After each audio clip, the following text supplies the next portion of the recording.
देखिए question number 1 का 4th part.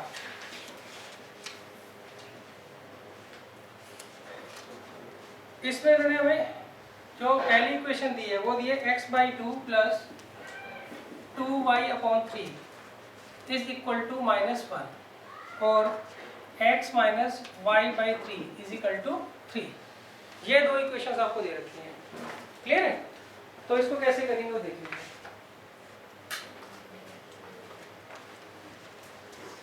पहले हम क्या करेंगे बच्चों, एलसीएम लेके इसको थोड़ा सॉल्व कर लेते हैं। तो 2 और 3 का एलसीएम क्या आएगा बताइए? 6 को 2 से डिवाइड करेंगे, क्या बचेगा? 3। तो 3 के ऊपर मल्टीप्लाई हो जाएगी। 6 को 3 से डिवाइड करेंगे 2 के ऊपर मल्टीप्लाई हो जाएगी। तो कितना आ जाएगा ये? 3x plus 4y is equal to -6। Clear है? तो ये तो फर्स्ट इक्वेशन आ गई। सेकेंड इक्वेशन, यहाँ पर हम एलसीएम ले लेंगे। 1 और 3 का एलसीएम क्या आएगा? 3। तो 3 की तो यहाँ मल्टीप्लाई हो जाएगी और 1 की यहाँ पर, तो ये आ जाएगा 3x minus y is equal to 9। ये सेकेंड इक्वेशन बन गई। क्लियर है? अब देखिए नेक्स्ट हम क्या करते हैं। अब हमें ना अपनी तरफ से मन बनाना होता है, या तो हम कोफिशिएंट ऑफ x को सेम करते हैं या फिर कोफिशिएंट ऑफ y को सेम करते हैं, वो आपकी मर्जी है, उससे कोई फर्क नहीं पड़ता। बाकी सब x को कर रहे हैं या y को कर रहे हो, आंसर आपका एट द एंड सेम ही आएगा। क्लियर है? तो यहाँ पे ना हम x का मन बना लेते हैं। क्यों? x का ऑलरेडी इक्वल है, करने की जरूरत ही नहीं है। x का कोफिशिएंट ऑलरेडी इक्वल है ना, तो हम इसी को कंसिडर कर लेते हैं। तो हम करना क्या होगा यहाँ पे, हमें सिंपल x को x से काटने के लिए नीचे जो इक्वेशन है उसका साइन चेंज करना होगा। तो यहाँ माइनस, यहाँ प्लस और यहाँ माइनस। क्लियर है? अब देखिए 3x पहले प्लस का था, अब माइनस का कहलाएगा। y पहले माइनस का था, अब प्लस का कहलाएगा। 9 पहले प्लस का था, अब माइनस का कहलाएगा। तो ये इससे कैंसिल आउट हो जाएगा। कितना आएगा? 5y is equal to -15। तो y कितना आ जाएगा? -15/5। कितना आ जाएगा? -3। क्या क्लियर है? अच्छा, अब हमने y की वैल्यू निकाल ली। इसको हम क्या करते हैं, या तो इक्वेशन 1 में रख देते हैं या इक्वेशन 2 में रख देते हैं, वो आपकी मर्जी है, जिस मर्जी में रखो। क्लियर है? चलो मैं 1 में रख रहा हूँ। तो यहाँ हम लिखेंगे put y is equal to -3 in equation 1। तो ये आपकी इक्वेशन 1 है। 3x प्लस 4 इंटू वाई की जगह क्या आएगा? -3 इज इक्वल टू -6। तो 3x minus 12 is equal to -6। तो 3x कितना आएगा? -6 प्लस 12। तो 3x आ जाएगा 6, तो x आ जाएगा 6। तो ये हमारा जो है सॉल्यूशन आ गया।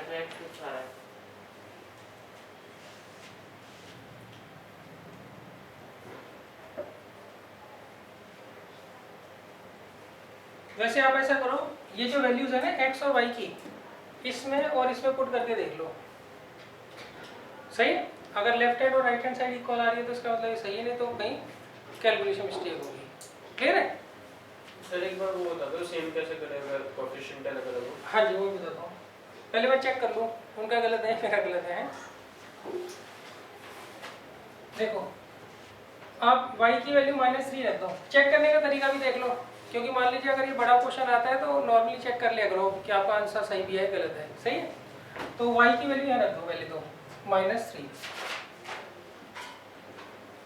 सही है? और x की कितनी निकाली है? 2। तो कितना आ जाएगा? 1, और ये आ गया -3। ये तो मेरी गड़बड़ लग रही है मुझे।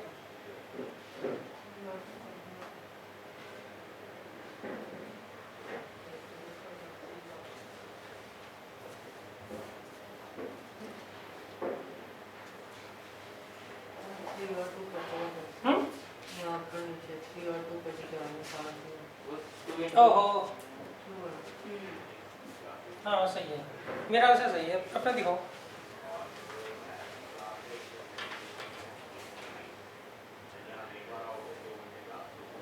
ये x नहीं लिखना?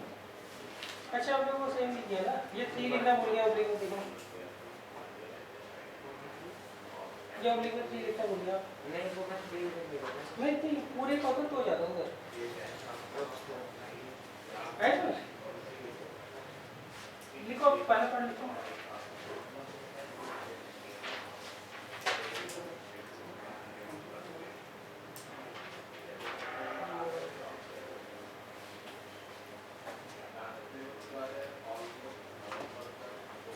ये कुछ नहीं बोल रहा।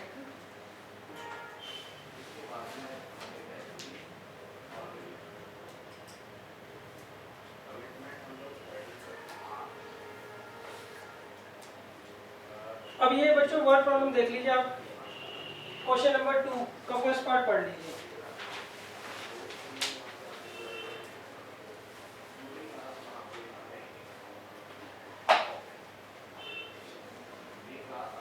यहाँ पे कोपिंग का टेक्स्ट बना है, यहाँ पे तो ऊपर लिखा है तीसरा लिखिए, नीचे लिखिए। और पूरा पूरा कर दीजिए।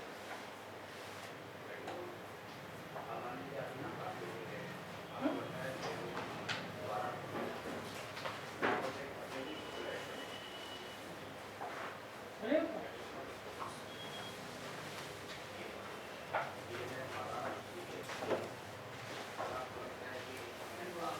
चेक करने का तरीका तो समझ आ गया ना आपको? जो x और y की वैल्यू आई है वो किसी भी एक इक्वेशन में पुट कर देख लो।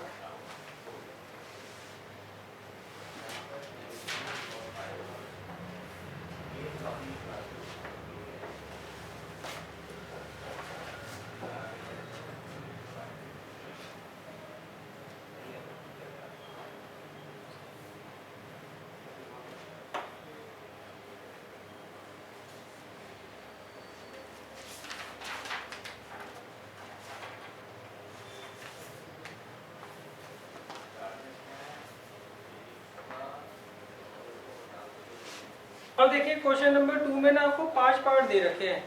इन सब में हमें क्या करना है, सबसे पहले तो लीनियर इक्वेशन बनानी है कंडीशन को पढ़कर, फिर उसे सॉल्व करना है। क्लियर है? अब देखिए जैसे पहला क्वेश्चन इन्होंने दिया है, first part sorry second question का फर्स्ट पार्ट इन्होंने कहा if we add 1 to the numerator and subtract 1 from the denominator. मतलब ये फ्रैक्शन का क्वेश्चन है। तो फ्रैक्शन क्या होता है, इसका जो ऊपर वाला पार्ट होता है वो न्यूमरेटर होता है और नीचे वाला पार्ट डिनोमिनेटर होता है। अब वो कहते हैं if we add 1 to the numerator, अगर मैं न्यूमरेटर में 1 ऐड कर दूं and subtract 1 from the denominator और डिनोमिनेटर में से 1 सब्ट्रैक्ट कर लूं, तो फ्रैक्शन रिड्यूस होकर 1 आ जाता है। फ्रैक्शन जो है रिड्यूस होकर क्या होता है, 1 आ जाता है। क्लियर है? अब देखिए नेक्स्ट, इट बिकम्स 1/2। अब फ्रैक्शन जो है वो 1/2 हो जाता है। किस कंडीशन में, if we only add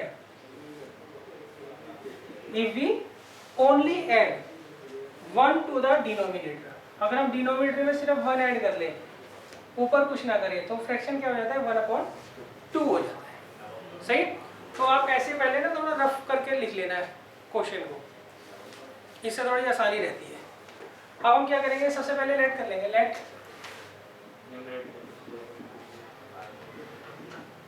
fraction भी x/y। क्लियर है? मान लीजिए हम जो है फ्रैक्शन को क्या मान रहे हैं, x/y मान रहे हैं। तो इसका मतलब क्या होता है, इसका मतलब होता है मैं न्यूमरेटर को x मान रहा हूँ, हाँ, और डिनोमिनेटर को क्या मान रहा हूँ, y मान रहा हूँ। अलग अलग लिखने की जरूरत है, सीधा लिख दिया। अब देखिए कंडीशन 1, पहली कंडीशन उन्होंने क्या कहा है, अगर मैं न्यूमरेटर में 1 ऐड करूँ, वहाँ देख लीजिए है, डिनोमिनेटर में 1 सब्ट्रैक्ट करूँ, तो फ्रैक्शन जो है वो 1 आ जाता है। अब इसे सॉल्व करते हैं। सॉल्व कैसे करोगे, क्रॉस मल्टीप्लाई।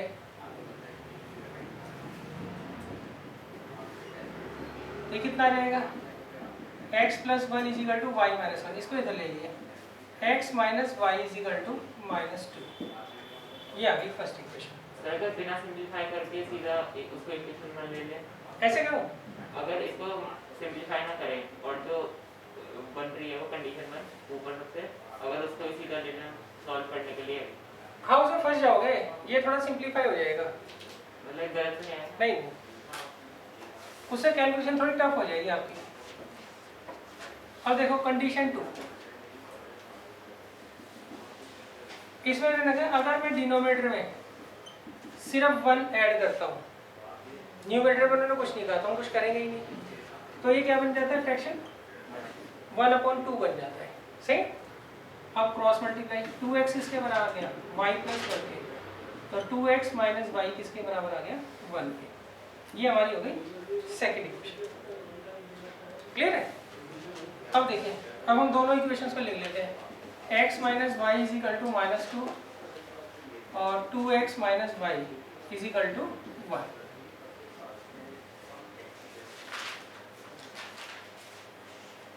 क्लियर है। तो अब देखिए, अब हमें क्या करना होता है, पहले से मन बनाना होता है, या तो कोफिशिएंट ऑफ x को सेम कर लो या कोफिशिएंट ऑफ y को, सही है। y ऑलरेडी सेम है तो आप मत करो x को, क्लियर है। अच्छा, सिंपली हमें क्या करना है, साइन चेंज करना है सबका, यहाँ पे y नेगेटिव है, यहाँ पे भी y नेगेटिव है, तो हमें क्या करना होता है इस केस में, अगर साइन सेम होते हैं, साइन क्या करते हैं सेकंड वाली इक्वेशन के सबके चेंज कर देते हैं, तो ये नेगेटिव हो जाएगा, ये पॉजिटिव और ये नेगेटिव। पहले ये पॉजिटिव था अब ये नेगेटिव कहलाएगा, पहले ये नेगेटिव था अब पॉजिटिव कहलाएगा, पहले पॉजिटिव था अब ये नेगेटिव कहलाएगा। तो कितना आएगा बच्चों, ये -x, ये तो क्या कैंसिल हो ही गया, और ये -3, तो x आ गया 3।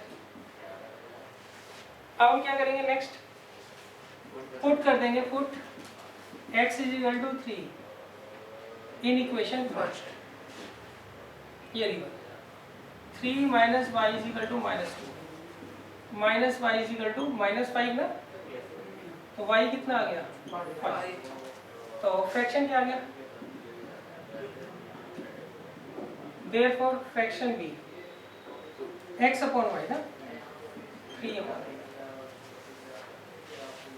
क्या समझ।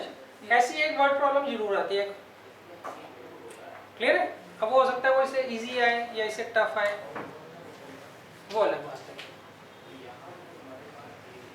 अच्छा, इस मेथड को क्या बोलते हैं, ये जो हमने सॉल्व किया है इसे बोलते हैं एलिमिनेशन मेथड। इसके अलावा 3 मेथड हो रहे हैं, तो वो अलग अलग एक्सरसाइज में जब एक्सरसाइज कर लेते हैं।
अब देखिए सेकंड क्वेश्चन में इन्होंने कहा 5 years ago Noori was thrice as old as Sonu.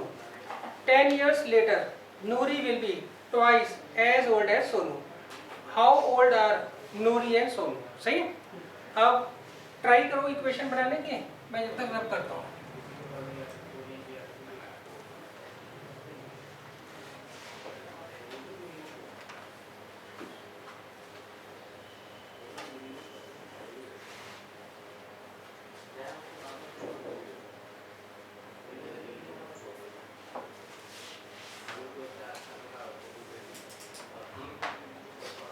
अब देखिए इसमें मैंने दो पर्सन्स की बात की है, एक तो नूरी है और एक सोनू है, और दोनों की प्रेजेंट एज पूछी है उन्होंने, सही। तो पहले हम क्या करेंगे, लेट कर लेंगे, let present age of Noori, वो तो x ईयर्स है, क्लियर है, एंड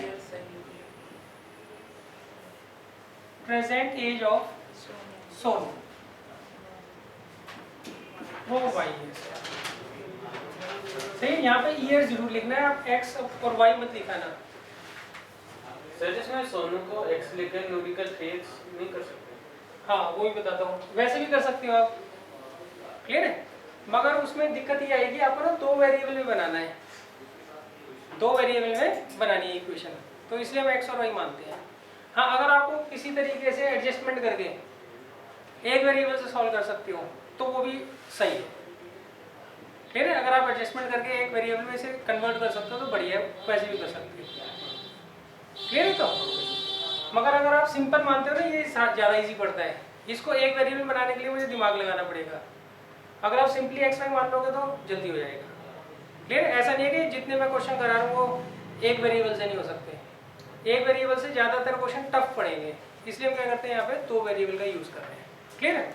अच्छा इसमें ना ये बात ध्यान रखना आप लोग, अगो, लेटर, हेंस, इसका क्या मतलब होता है, सही। वैसे तो आगे वाज या विल से पता लग जाता है, अगर ना भी किसी को आइडिया हो तो, सही। अब जैसे कहते 5 years ago Noori was thrice as old as Sonu, 5 years ago, आगे वाज लिखा है तो इसका मतलब ये पहले की बात कर रहे होंगे, पास्ट की, है ना। तो 5 years ago, 5 years ago, अब देखिए यहाँ पे एज ऑफ नूरी क्या होगी, x माइनस 5 ईयर्स होगी ना, क्लियर है। मेरी एज जो है अभी 40 ईयर्स है, तो 5 साल पहले क्या रही होगी, माइनस करके देख लूंगा। तो नूरी अभी x ईयर्स की है, तो 5 साल पहले कितने की होगी, x माइनस 5 ईयर्स की, क्लियर है। अच्छा आगे एज ऑफ सोनू, इसमें भी यही लगेगा formula, y minus 5 years, clear है। अब देखिए अकॉर्डिंग टू क्वेश्चन, इनमें कौन बड़ा है कौन छोटा है। हाँ जी नव्या बताइए, इनमें कौन बड़ा है कौन छोटा है। हाँ नूरी बड़ी है, सही। अब हम क्या करते हैं, ये नंबर जो है बड़ा है और ये नंबर छोटा है, ये नंबर क्या है 3 टाइम्स है इसका, तो मैं क्या करता हूँ इन दोनों को बराबर करता हूँ। तो बराबर करने के लिए मैं क्या करूँगा, जो छोटा है उसमें 3 से मल्टीप्लाई कर दूंगा, सही। मान लीजिए मेरी एज है 45 ईयर्स है, मेरे बेटे की एज 15 है, ये लेट कर रहा हूँ मैं। अब दोनों को बराबर करने के लिए मैं क्या करूँगा, उसमें 3 से मल्टीप्लाई कर दूंगा, हो गए बराबर, तो मैं यहाँ इक्वल टू का साइन लगा सकता हूँ, क्लियर है। अब ये किसकी एज है, नूरी की, ये सोनू की। अब कंडीशन उन्होंने बोल रखा है ये 3 टाइम्स है, तो दोनों को बराबर करने के लिए जो छोटा है उसमें 3 से मल्टीप्लाई कर दी और फिर यहाँ इक्वल लगा दिया। इसे सॉल्व करोगे तो पहली इक्वेशन हमारी बन जाएगी, क्लियर है। क्या बनेगी, x minus 5 is equal to 3y minus 50, ये कितना जाएगा, x minus 3y is equal to minus 10।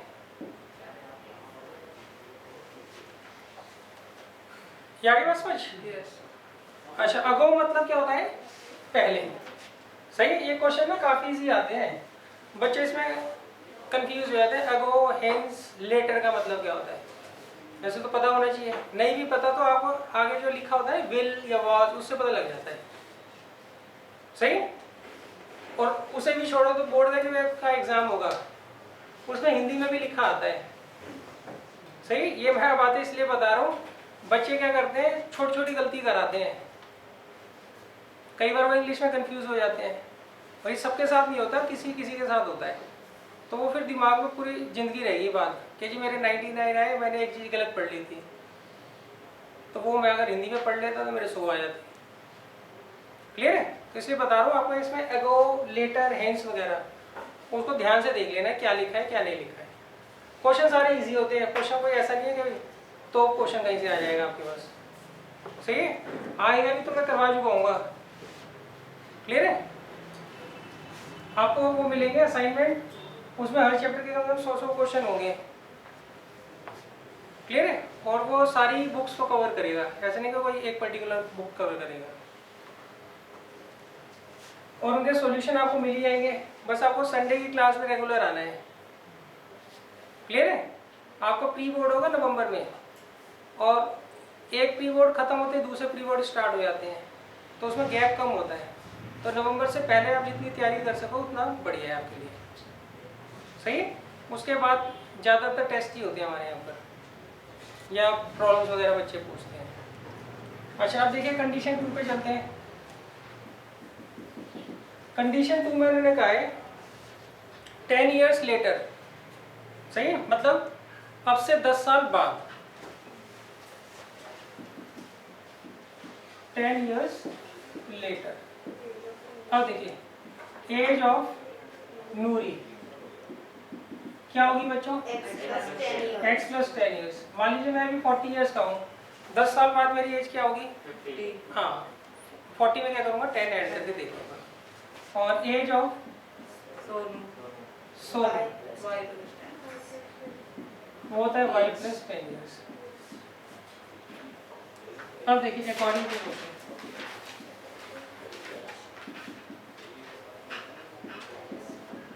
अब देखिए ऑब्वियसली बात है नूरी ही बड़ी होगी। सही? जो एज में बड़ा होता है वो 10 साल पहले का निकाल के देख लो या 10 साल बाद का रिकॉर्ड निकाल के देखो, जो बड़ा है वो बड़ा ही रहेगा हमेशा। सही? मगर कितना बड़ा है वो देख लीजिए। अब ट्वाइस रह जाएगी बस। सही? इन दोनों में कौन सा नंबर बड़ा है? ये वाला नंबर बड़ा है, तो दोनों को बराबर करने के लिए यहाँ 2 से मल्टीप्लाई करता है, तो कितना आएगा? x plus 10 is equal to 2y plus 20, तो x minus 2y is equal to 10 आएगा ना। तो ये आपके दो इक्वेशंस बन गए। अब इसे सॉल्व कर लेंगे।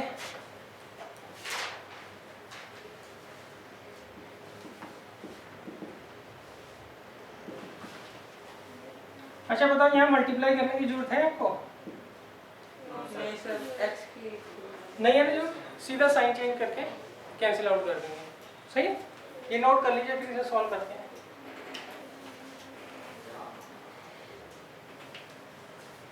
फिफ्टी और 20 आ रहा है आंसर, 50 ईयर्स और 20 ईयर्स। जिन्होंने सॉल्व कर लिया वो चेक कर लो।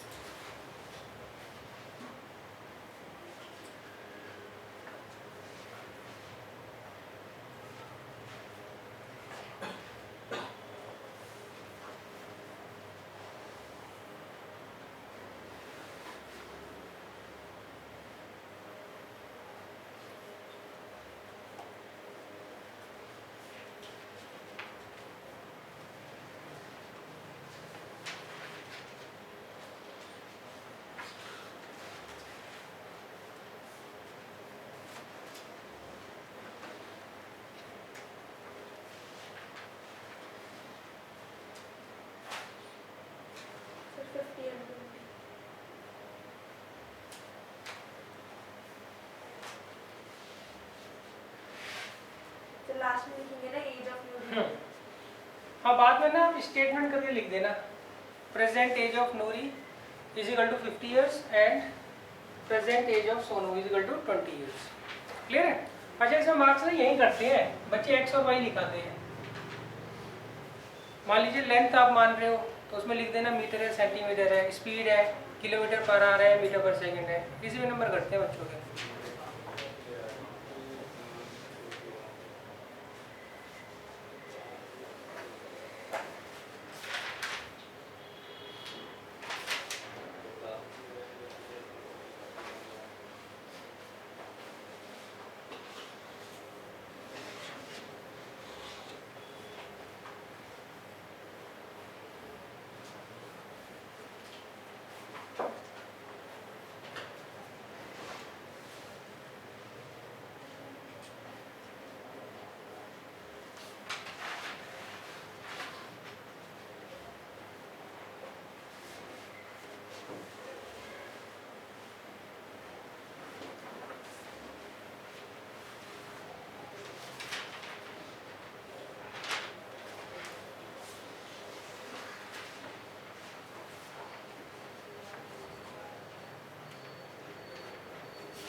अब देखिए थर्ड पार्ट, ये थोड़ा सा ना ट्रिकी है, तो इसको आप थोड़ा ज़्यादा अच्छे तरीके से समझ लो। देखिए जो 2 डिजिट का नंबर होता है, जैसे मान लीजिए 27 है, ये क्या हो गया 2 डिजिट नंबर हो गया, सही। ये इसकी यूनिट प्लेस होती है, यूनिट्स प्लेस डिजिट, और ये क्या होती है इसकी टेंस प्लेस डिजिट, सही। अब इसे बनाने का क्या तरीका होता है, बनाने का तरीका होता है 2 डिजिट नंबर का, 2 डिजिट नंबर, उसका फॉर्मूला होता है 10 को हम क्या करते हैं मल्टीप्लाई करते हैं किससे, टेंस प्लेस डिजिट से, क्लियर है। और उसमें ऐड कर देते हैं यूनिट प्लेस डिजिट को, जैसे 10 इंटू यहाँ पे टेंस प्लेस डिजिट क्या है 2 और यूनिट प्लेस डिजिट क्या है 7, इसे सॉल्व करोगे तो कितना आ जाएगा 27 आ जाएगा। हाँ वो TPD का मतलब बता दो ना, UPD का, क्लियर है। तो अच्छा अब होता क्या है, मान लीजिए इसका ऑर्डर चेंज कर लो। ऑर्डर का मतलब क्या होता है कि जो इसकी यूनिट प्लेस है और टेंस प्लेस है इसे बोलते हैं ऑर्डर। अगर आप इनका ऑर्डर चेंज कर दो तो 72 बन जाएगा, तो उसका तो कोई ना कोई फार्मूला होना चाहिए ना, सही। मैथ्स में तो हम फार्मूला के अकॉर्डिंग लिखेंगे ना हर, यूपीडी में 10 इंटू, हाँ तो ये आ गया। आप ये मत लिखिए है ना, सही है, ये तो मैंने लिख दिया ना, जगह नहीं है मतलब। अब देखिए इसे हम लिखते हैं number obtained on reversing the order of the digit, सही। उसका क्या फॉर्मूला होगा बच्चों, 10 into unit place digit plus tens place digit. जैसे 10 इंटू यूनिट प्लेस डिजिट क्या थी बच्चों इसकी 7 और टेंस क्या थी 2, तो 72, क्लियर है। अच्छा अब चलते हैं हम क्वेश्चन पर। क्वेश्चन में लिखा है the sum of the digits of a 2 digit number is 9। इन्होंने कहा आपको एक 2 डिजिट का नंबर दे रखा है और उसके जो डिजिट्स हैं उनका सम 9 है। डिजिट्स का सम क्या है 9 है, यहाँ पे भी 9 है, वो तो सही है, बाई चांस है कि 9 है, कुछ भी हो सकता है वैसे तो, क्लियर है। अच्छा इन्होंने जो 2 डिजिट का आपको नंबर दिया है उसके डिजिट्स का सम क्या है 9 है, तो पहले मैं क्या करूँगा लेट करूँगा, let units place digit be x and tens place digit जो है वो किसके बराबर है y के, क्लियर है। अच्छा अब देखिए कंडीशन 1,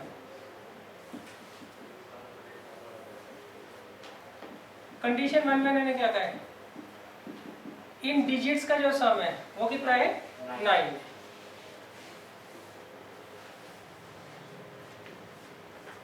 अब देखिए आगे मैंने क्या, also 9 times this number is twice the number obtained by reversing the order of the digit. इन्होंने कहा है 9 टाइम्स दिस नंबर, वो किसके बराबर है ट्वाइस है, किसके, हाँ जो नंबर हम बनाएंगे किसके रिवर्स करने से। इन्होंने कहा नंबर को आप 9 से मल्टीप्लाई कर लो और ऑर्डर चेंज करने से जो 2 डिजिट का नंबर बन रहा है उसको 2 से मल्टीप्लाई कर लो, तो ये दोनों क्या होते हैं इक्वल हो जाते हैं। तो आपको यहाँ पे नंबर फाइंड आउट करना है, क्लियर है। जैसे मान लो 18 है, मैं ऐसे एग्जांपल ले रहा हूँ, सही है। 18 का ऑर्डर चेंज करो 81, अब देखो इसको 9 से कर लो मल्टीप्लाई, इसे 2 से, ये कह रहे हैं वो, क्लियर है कि नंबर को आप 9 से मल्टीप्लाई कर लो और जो ऑर्डर चेंज करने से नंबर आएगा उसे किससे मल्टीप्लाई कर लो 2 से, तो वो आपस में इक्वल हो जाते हैं। तो आपको क्या करना है यहाँ पे नंबर फाइंड आउट करना है। तो अब देखिए यहाँ पर बनाता हूँ मैं, देखो 2 डिजिट नंबर क्या बनेगा बताइए, नव्या बताइए। ये यूनिट प्लेस डिजिट है, ये टेंस प्लेस डिजिट है, इससे 2 डिजिट नंबर क्या बनेगा, फॉर्मूला यहाँ लिखा ही हुआ है 10 into tens place digit plus unit place digit, सही। और यह बताना and number obtained on reversing the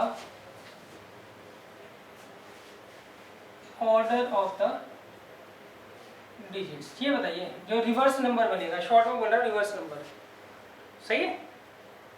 जो रिवर्स नंबर बनेगा उसका क्या फॉर्मूला होगा? ये रहा फॉर्मूला, 10 इंटू हाँ unit place digit plus tens place digit. क्या क्या समझ? अगर आपको 2 डिजिट का नंबर बनाना है तो 10 को टेंस प्लेस से मल्टीप्लाई करते हैं, यूनिट प्लेस जोड़ देते हैं। अगर ऑर्डर चेंज करके नंबर बनाना है तो उसको 10 को यूनिट प्लेस से मल्टीप्लाई करते हैं और बाद में टेंस प्लेस जोड़ देते हैं। क्लियर है? अच्छा, कंडीशन 1 तो पता लगी गई। कंडीशन 2 देखिए, इसमें नंबर को किससे मल्टीप्लाई करें? 9 से। तो ये किसके बराबर होता है? डबल होता है किसका? जो रिवर्स करने से डिजिट्स के नंबर बन रहा है। या क्या समझ? नंबर को कर दो 9 से मल्टीप्लाई और ऑर्डर को रिवर्स करके जो नंबर बन रहा है उसे कर दो 2 से मल्टीप्लाई, तो दोनों इक्वल हो जाते हैं। सही? अब इसे कर लो सॉल्व। कितना आता है बताइए? 90y plus 9x is equal to 20x plus 2y। इसे इधर ले आइए, 88y minus 11x is equal to 0। अच्छा, अब देखो ये रिड्यूस हो सकती है क्या equation?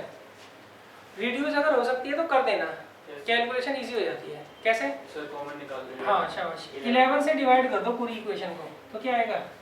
8y minus x is equal to 0। तो ये आपकी सेकंड इक्वेशन बन गई। फर्स्ट ये थी, सेकंड ये है। इसे हम क्या करेंगे? एलिमिनेशन मेथड से सॉल्व करेंगे, x और y निकाल लेंगे। क्लियर है? यहाँ तक नोट कर लीजिए पहले आप।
जिन्होंने बच्चे नोट कर लिया वो इसे सॉल्व कर लो।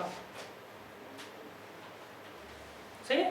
सॉल्व करने में ध्यान रखना, पहले ना x लिखना, minus x plus 8y equal to 0। इसको ऐसे लिखते हैं, minus x plus 8y equal to 0। ये तो आती है बात समझ? ऐसा लिख सकते हैं ना?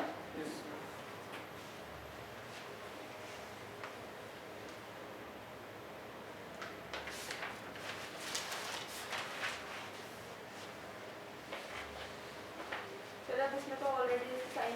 हाँ, तो सीधा ऐड कर दो। ये जरूर लिख लेना बच्चों, सही है? ये इंपॉर्टेंट है। इसमें इसी में दिक्कत आती है वर्ड प्रॉब्लम में, बाकी इसी वर्ड प्रॉब्लम में दिक्कत नहीं आती। सर सीधा कर सकते हैं बिना साइन चेंज किए? हाँ, तो अगर आप एक इसका साइन चेंज नहीं कर रहे तो किसी का भी नहीं करोगे।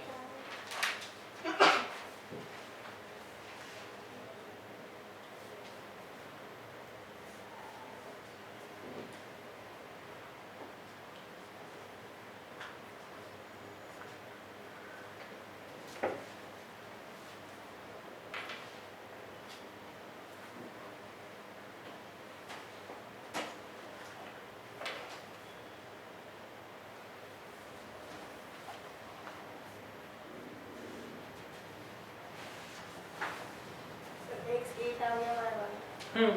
अब उसको यहाँ रख दीजिए आप।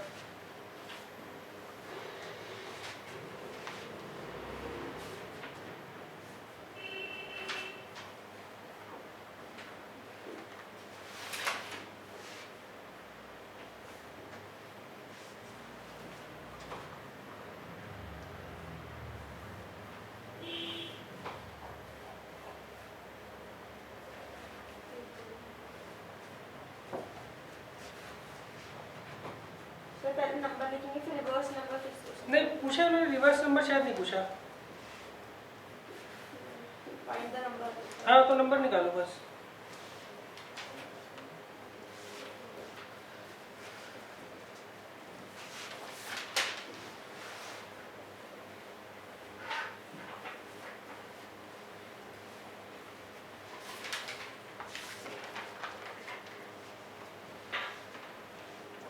अब देखिए यहाँ पे इक्वेशन बताइए क्या बनी थी। फर्स्ट इक्वेशन थी x plus y is equal to 9। दूसरी minus x plus 8y equal to 0। हाँ जी। अब देखो यहाँ पे ना ऑलरेडी x का जो कोफिशिएंट है वो इक्वल है, सही, साइन से में कोई फर्क नहीं पड़ता। तो आप क्या करोगे, y को तो सोचिए मत इक्वल करने की, सही, x ऑलरेडी इक्वल है। अब सेकंड, इनके साइन भी उल्टे हैं, साइन भी उल्टे हैं, तो आपको साइन चेंज करने की जरूरत नहीं है, आप सीधा कैंसिल आउट कर लो। क्लियर है? अच्छा एक चीज, जब आपने इसके साइन चेंज नहीं किए तो किसी के भी साइन चेंज नहीं करोगे। साइन चेंज होंगे तो सबके होंगे, नहीं तो किसी के भी नहीं होंगे। तो ये कितना आ जाएगा, 9y इज इक्वल टू 9, तो y कितना आ गया 1, तो y की वैल्यू आ गई 1। अब इसे हम पुट कर देंगे, put y is equal to 1 in equation 1, क्या आएगा x plus 1 is equal to 9, तो x आ गया 8, तो x की वैल्यू हमारी आ गई 8। मेरे बच्चों, तो देयरफॉर 2 डिजिट नंबर क्या हो जाएगा बताइए, 10 इंटू वाई था ना, 1 है 1, और 10 into tens place plus unit place, तो 18 आंसर आ गया। क्लियर है? अच्छा क्वेश्चन को ना ध्यान से पढ़ लेना। एक बार क्या हुआ था, प्री बोर्ड था किसी का, उसमें उन्होंने नंबर नहीं पूछा था, एंड में लिख दिया था रिवर्स नंबर फाइंड आउट करो। तो उसमें फिर हम किस में वैल्यू रखते हैं, इसमें रखते हैं वैल्यू, क्वेश्चन सारे सेम होता। सर ऐसे भी कर सकते हैं कि मैंने 2 डिजिट नंबर निकाल दिया फिर रिवर्स नंबर कर। हाँ ऐसे, हाँ 18 लिख दो, फिर लिख दो देयरफॉर जो ऑर्डर रिवर्स करने का नंबर बनेगा वो 81 होगा।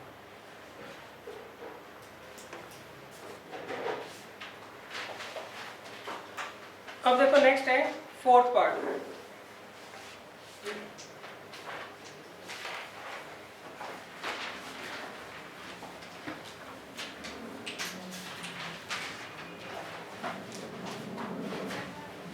ये दोनों पार्ट जो है थोड़े इजी है।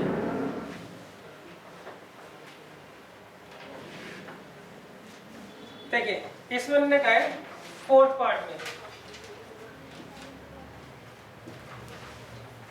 Meena went to a bank to withdraw ₹2000। Meena जो है एक बैंक में गई और उसने 2000 रुपये निकलवाए। She asked the cashier to give her ₹50 and 100 note only. उसने 2000 रुपये निकलवाने थे और उसने सिर्फ 50 और 100 के नोट लिए कैशियर से। अब टोटल उसने 25 नोट्स लिए। तो आपको बताना है 50 रुपए के कितने नोट उसने लिए और 100 रुपीज़ के कितने नोट लिए। सही? मीना जो है बैंक गई, 2000 रुपये उसने निकलवाए, कैशियर को कहा कि 50 और 100 के नोट दो, उसको टोटल 25 नोट मिले। तो आपको बताना है 50 रुपये के कितने नोट हैं और 100 रुपये के कितने नोट उसने लिए। ज़्यादा क्लियर है? तो इसमें पहले हम क्या करते हैं, लेट कर लेते हैं, let number of ₹50 notes. Clear है? अच्छा एक बार ध्यान रखना, अब तो रुपीज़ का हमारा भी सिंबल आ गया है ना, तो अगर एग्जाम में वो वाला है लिखा तो वही लिखना है आपने, ये मत लिखाना।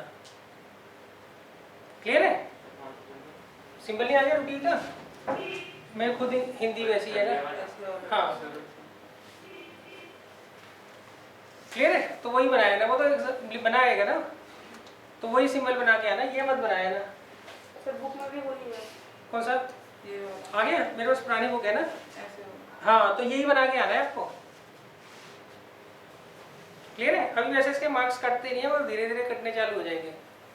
हो सकता है सर्कुलर आ जाए और हमें पता ही ना लगे बोर्ड तक, अभी तो काफ़ी 10-11 महीने है ना, हो सकता है बीच में सर्कुलर आ जाए, हमारा ध्यान ना जाए। तो आपको रुपीज़ का वही सिंबल बना के आना है, ये छोड़ देना है।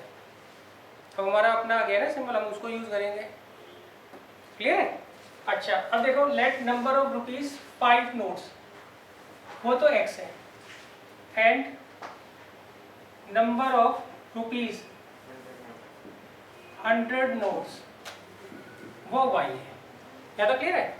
अब देखिए कंडीशन 1, इन दोनों का जो नंबर है कितना है, 25 है। क्लियर है?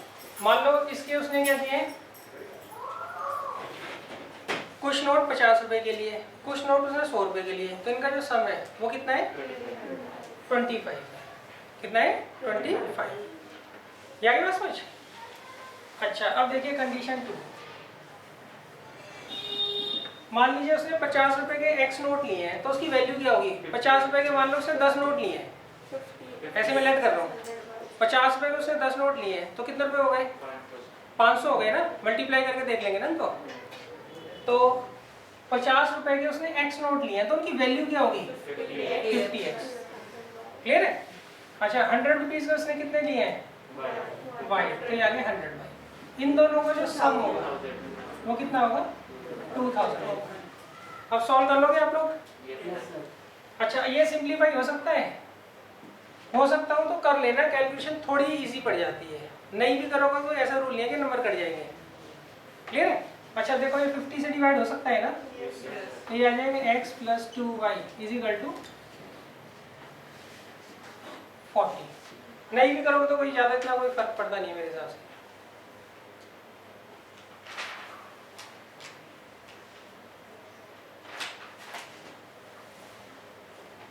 आप नोट कर लो, मैं बता देता हूँ सॉल्व कैसे करना है इसको। अच्छा यहाँ पे भी ऑलरेडी इक्वल ही है, हाँ साइन चेंज कर देंगे बस।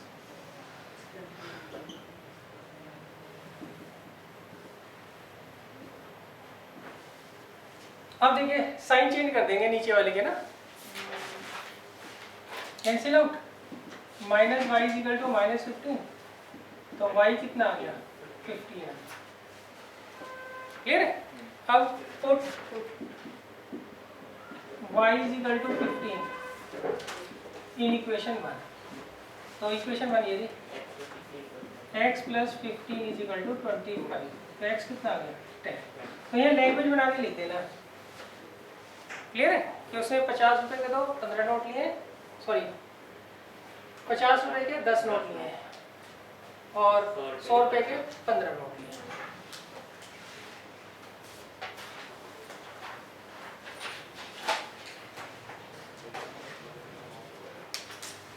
अच्छा इससे रिलेटेड ना क्वेश्चन है, वो आपने उस फेसबुक वगैरह पर देखा होगा कि एक जू में कोई जाता है तो वो कुछ जानवरों को देखता है, उनकी इतनी टांगे हैं और इतने उनके सींग हैं।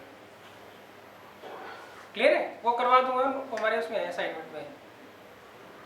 क्लियर है? और उसमें लॉजिक क्या होता है, टांगे तो 4 होती हैं, जो जानवरों को बताएंगे उसे 4 ही होती हैं, सही है, और सींग ज़्यादातर क्या होते हैं, 2 होते हैं। क्लियर है? तो उसके हिसाब से वो क्या करते हैं, सॉल्व कर लेते हैं, मतलब वो भी इससे रिलेटेड क्वेश्चन है। क्लियर है?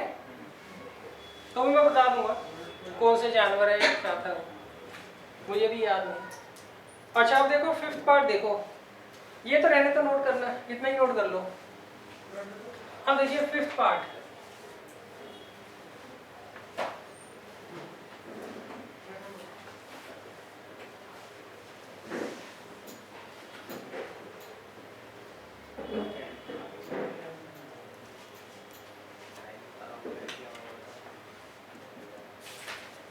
देखिए 5th पार्ट में लगा a landing library as a fix charge for first 3 days.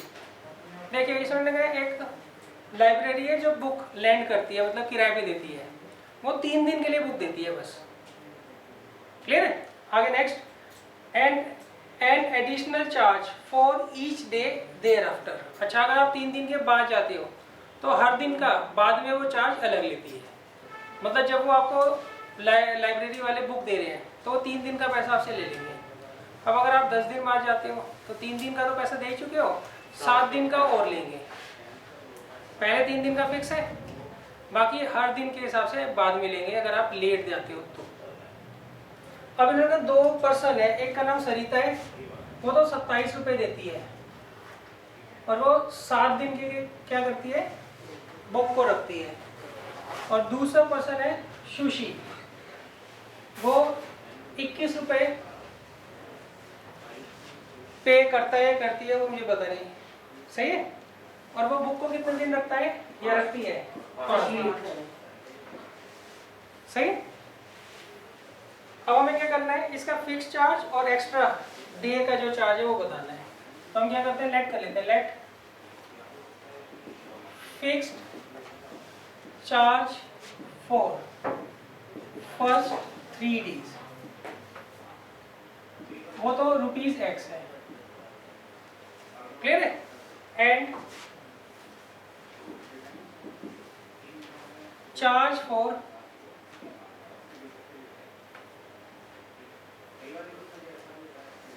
Each day extra, हर एक्स्ट्रा दिन का चार्ज जो है वो कितना है, ₹Y।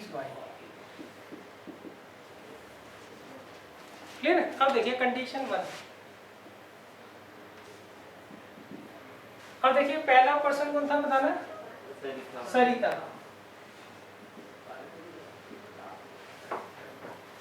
सरिता क्या करती है, 7 दिन बाद बुक देती है और 27 रुपये पे कर रही है, सही है। अच्छा 3 दिन तो उसको अलाउ था, 3 दिन के उसने कितने पैसे दिए हैं, X रुपीज़ दिए हैं, सही है। ये आपकी स्कूल जैसी लाइब्रेरी नहीं है, स्कूल की लाइब्रेरी तो क्या करती है 15 दिन के लिए बुक देती है, उसका पैसा नहीं लेती है। यह कोई प्राइवेट लाइब्रेरी रही होगी, वहाँ पर पैसा देना पड़ता है, क्लियर है। तो पहले 3 दिन का पैसा दे चुकी हो X रुपीज़, अब कितना लेट जा रही है वो, 4 दिन लेट जा रही है, तो हर दिन का Y रुपीज़ देना है, तो 4 दिन का कितना देगी, 4Y, तो कितना आ जाएगा 27, क्लियर है। अब कंडीशन 2,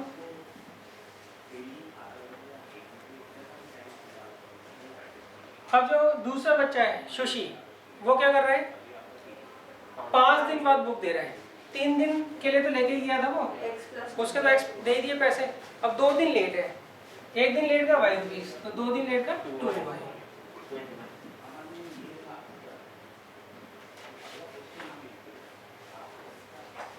क्लियर है। हाँ इसे भी सॉल्व कर लेना, तो Y तो 3 आ रहा है, ये आप खुद कर लेना, सही है। और X आ रहा है Y 3 आ रहा है ना बच्चों, और X 15 आ रहा है, यही है। वैसे तो ऐसा होता नहीं है, यहाँ देखो 3 दिन के लिए 15 रुपए में दे रहे हैं, 1 दिन का मतलब 5 रुपये हो गया, फाइन सस्ता पड़ रहा है, सही है। ऐसा तो वो क्या करेगा, बुक ले आके रख लेगा, क्यों 3 दिन के लिए 5 रुपये के साथ दे देगा, यहाँ पे वो क्या करेगा, रख लेगा, दे देगा बाद में फाइन, सही। नॉर्मली ये बुक्स ना वही लेते हैं जो मिलती नहीं है, ये नहीं कि आर डी शर्मा कोई लेके चला गया लाइब्रेरी से, ऐसे नहीं, ऐसे नहीं होता। हाँ नॉवेल्स वगैरह जो मिलते नहीं है, सही है, वही वो लेते हैं।